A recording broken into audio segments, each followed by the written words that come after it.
All right, this is going to be a little sidebar video. I've been thinking or planning.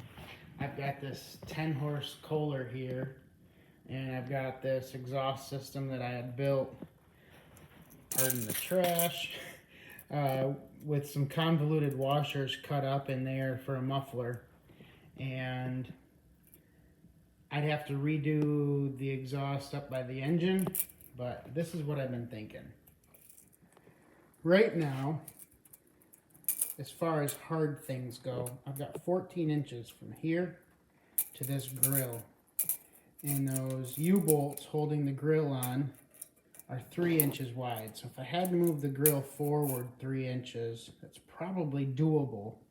And then what I would do is, maybe for now, either I could make another sheet metal hood, but I could also just build struts to hold this grill sturdy. So I've got me here 2 Polaris Indy 440s, and I don't know why the cooling tin is not on this one, but I see that the CDI is intact and it rolls over just fine. And the other one, the CDI has been removed, but I think it was from other troubleshooting and just never got put back on. So from this tin to the back of this brake is 22 inches. But you can see right there, the steering shaft goes kind of through the airbox. So can I modify the airbox, or can I put 2 air filters on and do something to get around that steering gear?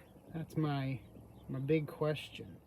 Apparently these sleds run maximum redline or RPM redline is just under 8,000 RPMs. And according to what I found on the Google machine, they were rated between 70 and 75 horsepower. So my challenge to myself and to Wheelhorse is, can a transmission from a Wheelhorse hold up to that without much of a load pulling it back? I don't really believe that the differential is going to hold up. That's the thing on that 1054, that I think it has an aluminum differential. So that might need to be swapped out. But I don't know. I don't know if I'm looking for my hospital bed or a good time. This snowmobile I actually did drive about 8 years ago or so, and I think I used the clutch system off it, or parts of it, for the sled that the kids ride around on. But I do know that this engine runs and everything does go. I did notice though, the jack shaft runs behind the steering.